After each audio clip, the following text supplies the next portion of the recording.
Hey everyone, welcome back to What the Freak world. What the freak is going on, world? I was thinking about the circus. I used to go to the circus when I was a kid, and one of the functions of the clowns was if something happened in the background of the circus, they sent out the clowns to distract the kids so they didn't see trapeze artists falling or lion trainer getting attacked, whatever may have been happening, that they didn't want to stop the show or people to gasp or whatever. So they would send out the clowns to entertain them. And then the freak show was actually the most popular show because it had all these different looks and talents that made them freaks because they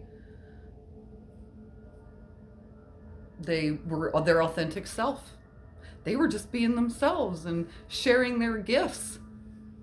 And it turned out to be the most popular show of the circus. And they were real. And they were just themselves. And so who are the clowns and who are the freaks? Who are the clowns that are distracting us from discovering the value and talent of the freaks? And also that are distracting the audience from what's going on. Who does that?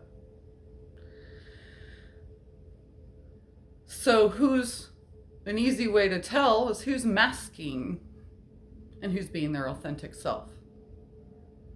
And it's not to say that everybody's clowns.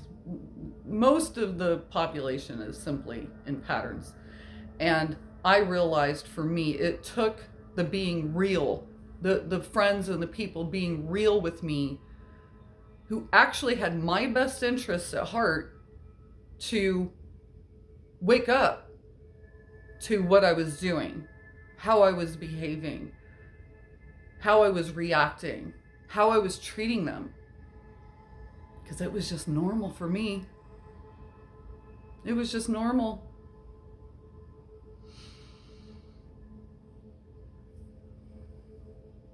Familiar, how it was, how I was taught to be and treat people and treat myself. Because that's what I learned.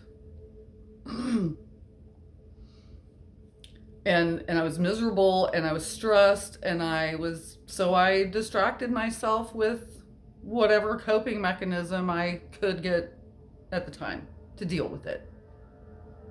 To deal with the pain, the stress, the confusion, all the things that I was shown how to deal with, told how to deal with, or saw the example of how to deal with, or the path of least resistance. So we think. It's more like immediate gratification, that to not have to do something to actually remedy the real root of the problem, which was facing the aspect of myself I was taught to judge and shame and hide so that I could be approved by others. This has been a war of attrition. It's been a war of attrition that's been going on for a minute. Psyops, whatever. So many things that are preventing us from trying or looking.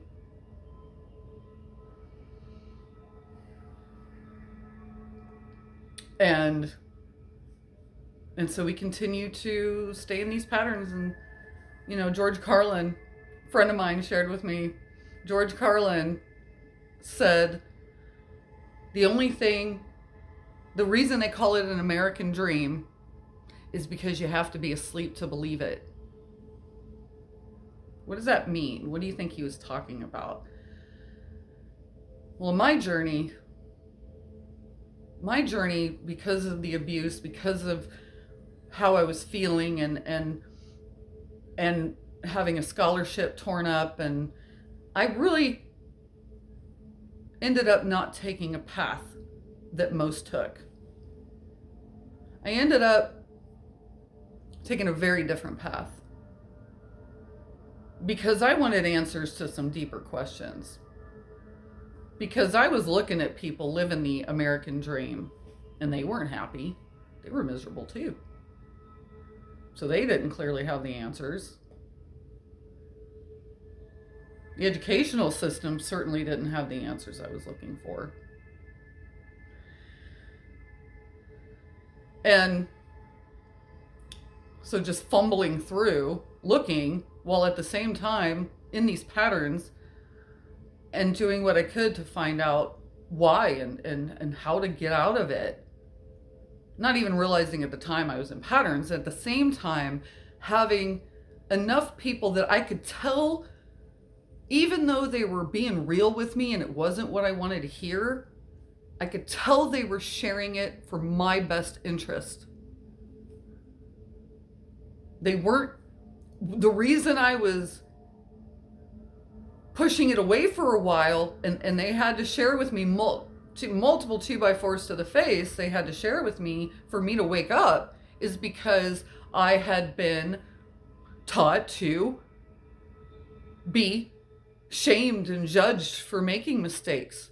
So when anybody would share something I was doing that was imperfect or making a mistake of some sort, I immediately got defensive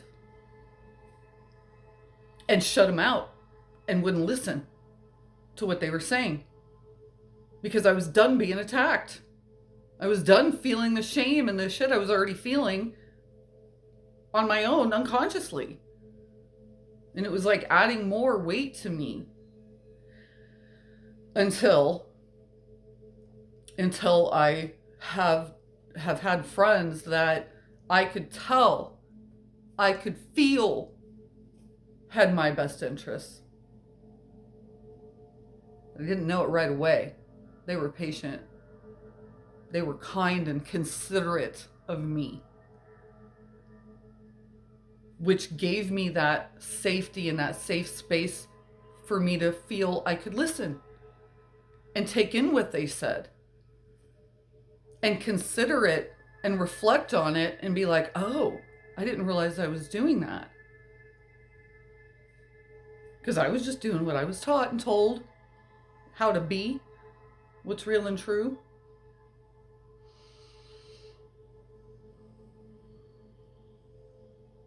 And why are people so reactive when we share our truth? It doesn't have to be anybody else's truth. Simply sharing in hopes that it helps others. Can't we all do that too? With each other? See how we can benefit from each other's story? What is attrition? Isn't it progressively and gradually, essentially manipulating people? How far back does it go? When did the manipulation start? At this point, it's not even relevant. It's more clearly that it's happening because of where we are. And yet, how many people have we voted for and put in office and put in these positions of authority? And look where we still are. You realize that in I forget, it's one of like Sweden or Finland, one of those, they have fucking suicide pods for people that can't take it anymore. And so they have pods where people can choose to go and die, as opposed to being taught how to process their emotions, how to learn from their mistakes, how to overcome. I mean, where are things headed, for fuck's sake? we going to wake up and snap out of our sleep that the spell we've been put under, really, with our words, with how we're taught to use them, with all the fear tactics and oppression and being taught to be codependent on a system, others, somebody in some authority that we need to tell us how to choose, what to do, what's real, what's true. Where's it gotten us? How are we feeling? Why are we in fear? If they have our best interests in mind and at heart, why are we in fear? Why are we having to pay to live? Why are we the only thing in nature that has to pay to live? Why? There was a Walter Cronkite quote I saw the other day that talked about war is madness. We invest so much in creating devices and means of killing instead of investing in means of creating peace. Why are we listening to this shit? To the ones that are keeping the stress and fear happening and perpetuating and propagating. You see anything good on the news ever? You think that's not on purpose? And God knows if the story's even true because it's partial information from a perspective.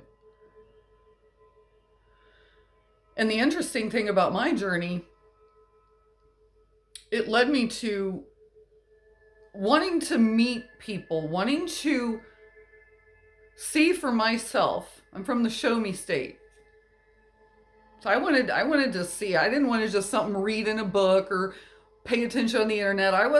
Something wasn't resonating about the shit I was getting fed. And I wanted to experience and look and the people in their face when I met with them to see who they were. And it led me all over the globe. Amazing experiences, amazing people. And back when everybody was freaking out about Mexico and all the murders and things, they're everywhere. So I actually moved there and lived there for 3 years. Never had an issue. Not one. People were amazing. The people were amazing. Yes, there was stuff. That's everywhere. There was murder everywhere, but yet the news was propagating all this shit and all these stories about Mexico. It's like, well, if you're hanging out at bars or hanging out with, depending on who you're around, then yeah, you probably would have an issue. Who are we surrounding ourselves with? Does it have to do with the location or who we're surrounding ourselves with?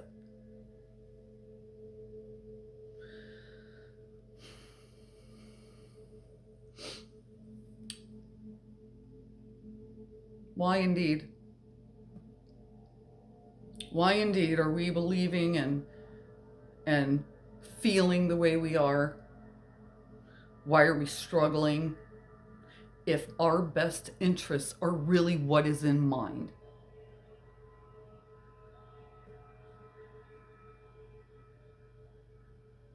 We wouldn't have homeless. Why is there so much going to things to create more war and killings and not putting and sending money to other countries and not taking care of the ones here? We're going to blindly swallow what they say because that's how it's always been.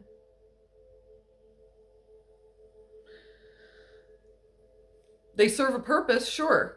And we have rights. We have rights that are getting infringed on.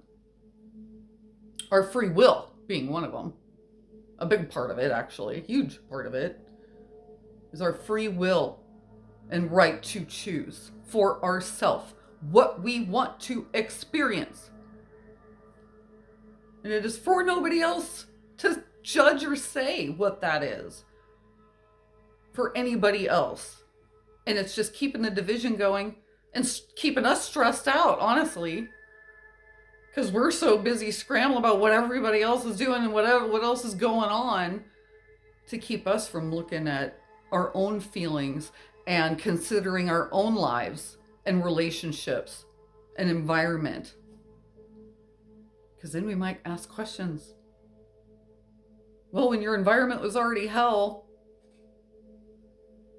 likely ask questions a lot earlier.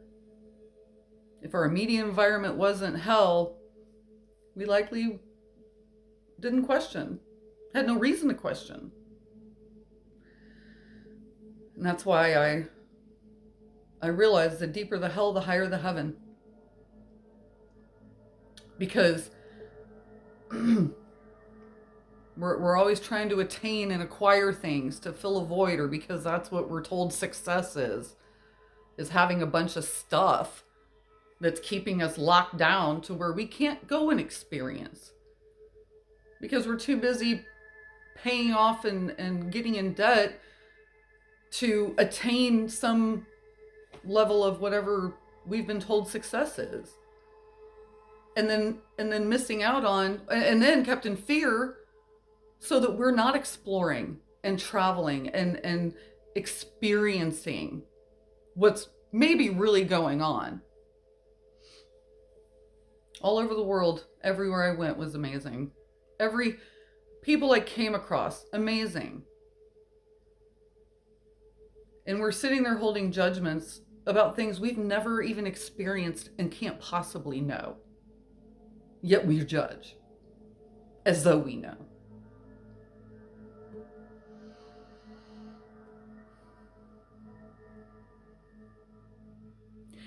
And then the War of Attrition again. They essentially got us beating the shit out of ourselves by teaching us to judge and shame and guilt and dismiss ourselves. So then we get so beat down, we don't want to face it. So then it makes us reactive and it causes us to project on others unfairly. I mean, and unconsciously. And then we're taught not to, and then we don't listen because we feel like what they're sharing is some kind of attack on us in some way. Whatever it may be. A mistake we've made, a belief system we have. Don't question. Don't question. And then we wonder why we're reactive if people question. Like, oh, you're not supposed to question. You'll get in trouble. God will punish you. So-and-so will punish you if you question. You don't have faith. You don't trust if you question. How does that saying go? Truth doesn't mind being questioned. Lies do. Are our questions getting answered to our satisfaction? The way I was feeling, took me a while. Because so much didn't make sense for me in what I was being told and taught, and yet the examples I was seeing in my environment and how I was feeling and the shit I was having. And here I'm just loving people, just trying to love people, just trying to be respectful of people, just trying to do the best I could to be a good person, and yet getting attacked because of whatever lens of perception they're looking through and were taught is real and true and to believe about themselves, about everything else and everyone else.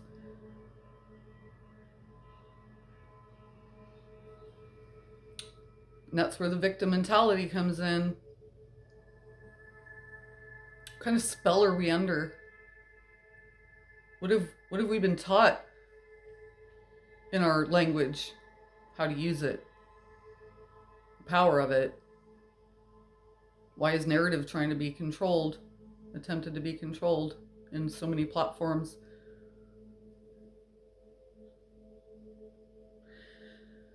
So I'm sharing this in a way because I realized it's really just about being real with each other. It's really how we're going to benefit. And at the same time, are they sharing it for our best interests, or are they just trying to be right? Or are they just listening to respond and not really taking what's being said into consideration? Not really listening without judgment about what's being said so that we can actually contemplate what's being shared. Well, it's going to depend on how we're breathing, which is typically in stress state, shallow, and keeping us from being able to slow down and realize that we can consider ourselves and we can think about where we are right now and why and how we feel and how we feel about our life and our relationships, and we can make changes. In fact, if we're complaining, if we don't like what is in our environment, what are we doing about it? What are we doing about it?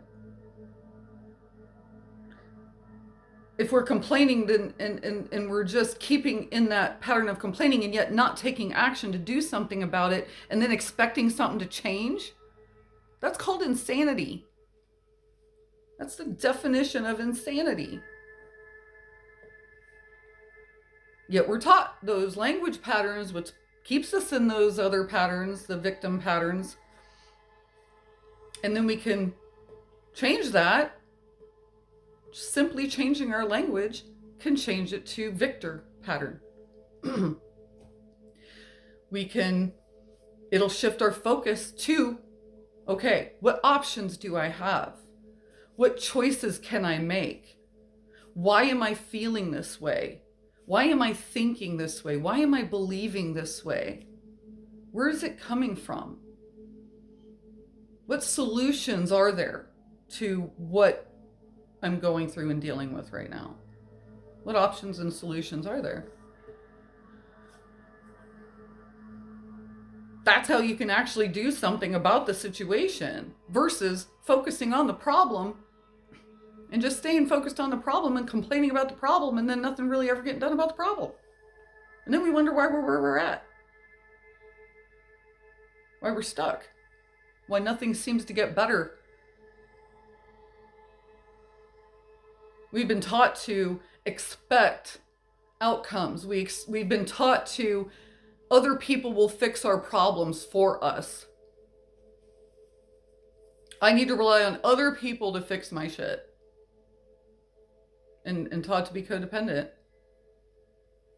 And then we because of the fear and lack mentality, then we're trying to control outcomes and stressing ourselves out because we have an expectation of a certain outcome to turn out a certain way. And if it doesn't, then we get disappointed or we get stressed out or we worry. We're doing a lot to ourselves without even realizing it. And the interesting thing is, again, what we're putting out is going to come back. What we're feeling is placing the order. How we're behaving, how we are being is placing the order of what's going out to bring back more of that. Oh, you want more of this? Okay, here you go. Our lives change when we do. Our lives change when because we're creating it either way. Either way. Thank you for joining What the Freak. Thank you for listening and seeking to understand and asking questions and desiring to create change for the better for all of us, for everyone involved, especially us, and peace that can be achieved as a result. And it's not complicated. Join whatthefreak.world. whatthefreak.com, whatthefreakworld.com, and What the Freak World Instagram, and What the Freak World YouTube. Thank you all.